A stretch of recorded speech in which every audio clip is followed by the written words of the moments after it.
Many people are confused about the difference between hearing and listening.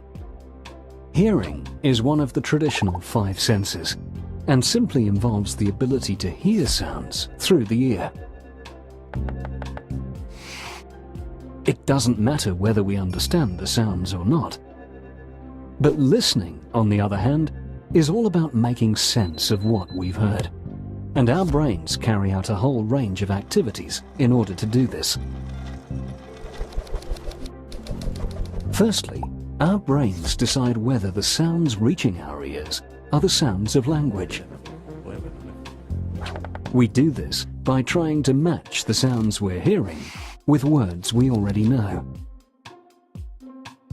Then we group them together into phrases, which helps us to clarify in our minds what the topic is that we're hearing about.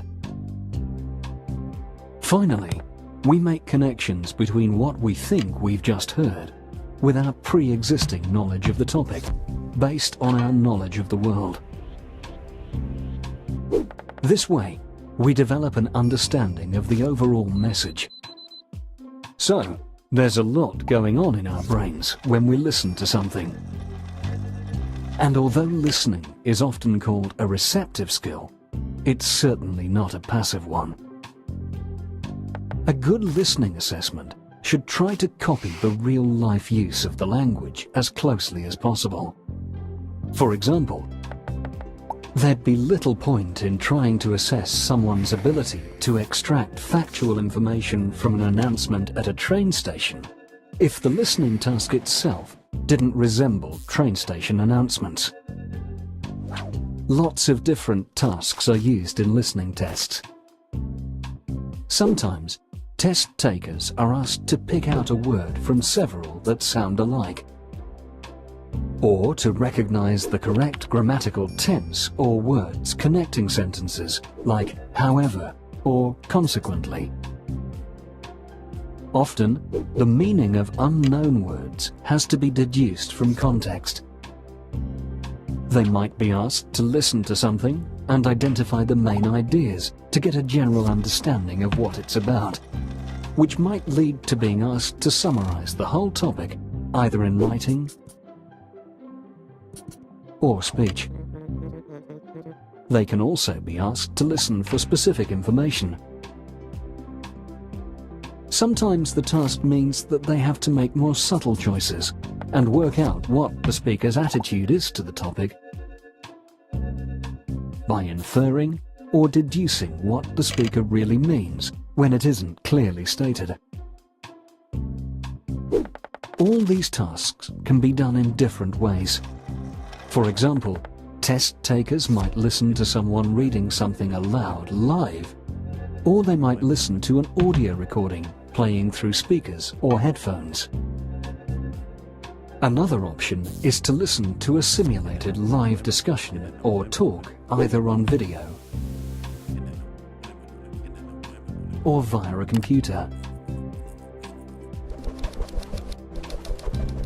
Test takers might be asked to answer questions, either by choosing the best response from a number of responses, as in multiple choice tests, or in writing, either with a single word or short answer, or by writing a longer response. Of course, in the end, all these tasks have to be given marks or scores. So, it's important to decide beforehand how questions are going to be marked, and to make sure the test takers understand how their tests will be scored. One of the things that has to be decided in advance is whether each response should be given a single mark, or if some should be given more than one mark because the answer is more difficult. This is called weighting. Another important decision is whether some marks should be given if an answer is partly correct, but not totally. This is called giving partial credit. If the listening tasks require written responses, we have to decide if grammar, spelling, and punctuation mistakes should be penalized. We also have to make sure that the number of possible correct answers to open-ended questions is limited, so that marking is easy and fair to all test takers. So, to create a useful listening test, we need to think about all these things, while at the same time making sure that the test taker's listening ability is being assessed in a meaningful way. Getting all this right isn't easy, and that's why listening is often said to be the most difficult skill to test. But it's also the most widely used skill. Since we can't have any communication without understanding,